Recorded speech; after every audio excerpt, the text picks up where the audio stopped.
Halo adik-adik, perkenalkan nama kakak Yuliana Suryani Rendok, Program Studi Pendidikan Guru Sekolah Dasar, Fakultas Keguruan dan Ilmu Pendidikan, Universitas Nusa Cendana Kupang, mahasiswa semester 5. Pada video pembelajaran kali ini, kita akan melaksanakan praktikum IPA. Sebelum kita melaksanakan praktikum IPA, kakak akan menyampaikan sedikit LKPD.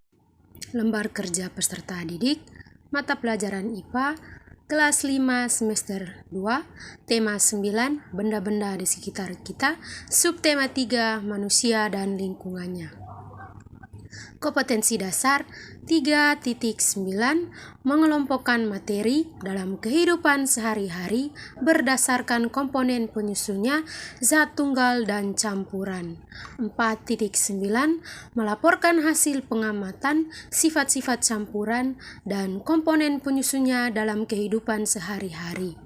Indikator 3.9.1, membeda-bedakan materi berdasarkan komponen penyusunnya, zat tunggal dan campuran dalam kehidupan sehari-hari. 4.9.1, membandingkan hasil pengamatan dari sifat-sifat campuran dan komponen penyusunnya dalam kehidupan sehari-hari. 4.9.2, menyimpulkan hasil praktikum dari sifat-sifat campuran dan komponen penyusunnya dalam kehidupan sehari-hari. Nah, jadi adik-adik, sebelum kita masuk dalam video praktikumnya, kakak akan menyampaikan sedikit materi. Materinya mengenai zat tunggal dan campuran. Jadi, zat tunggal merupakan zat yang hanya terdiri atas satu jenis materi yang sama. Bentuk zat yang paling sederhana yang tidak bisa diuraikan secara kimia.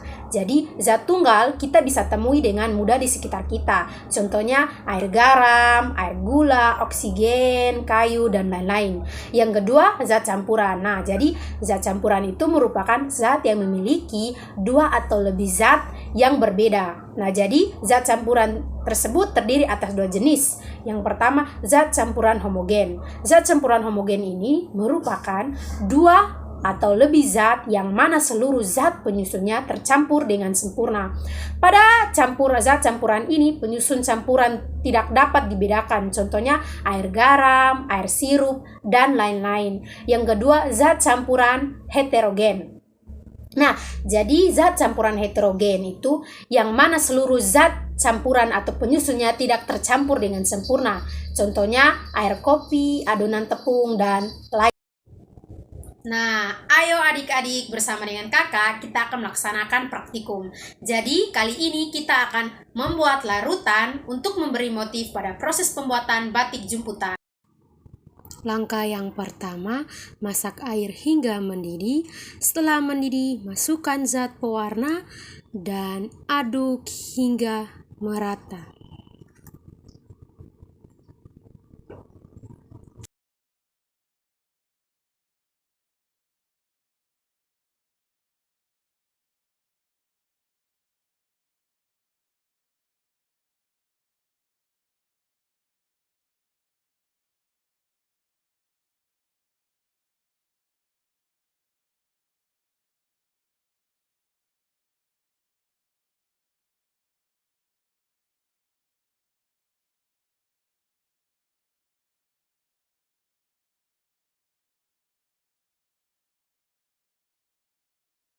Nah, adik-adik, setelah melihat langkah pertama tadi, termasuk zat tunggal atau campuran apakah yang digunakan untuk membuat larutan tersebut.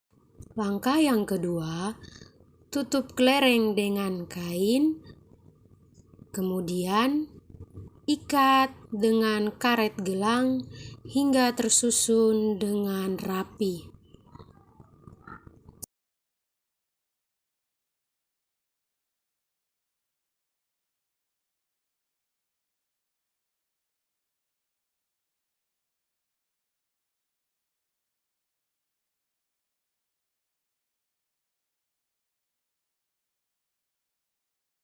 Langkah yang ketiga, basahi kain yang telah diberi kelereng. Setelah itu, masukkan ke dalam zat pewarna yang telah dipanaskan tadi. Dan setelah itu, aduk hingga merata.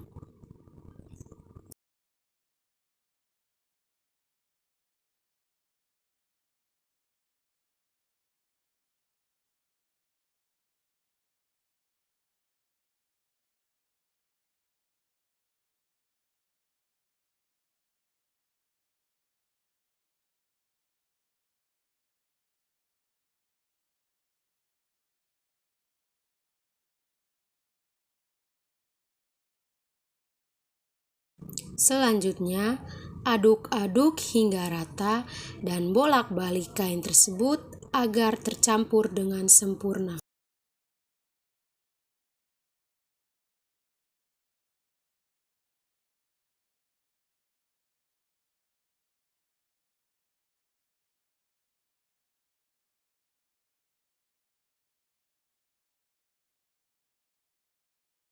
Selanjutnya, setelah dingin, ambil dan buka karet tersebut.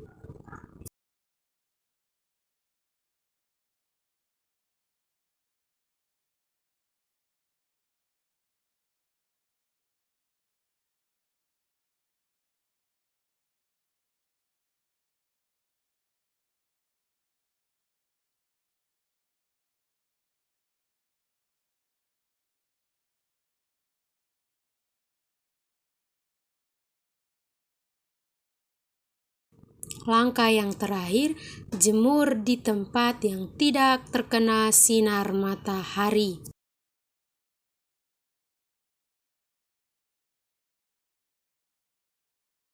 Kesimpulan dari praktikum IPA hari ini, kita dapat mengetahui bahwa dalam proses pembuatan larutan tersebut merupakan campuran homogen, karena zat homogen merupakan jenis zat komponen penyusunnya tercampur dengan sempurna.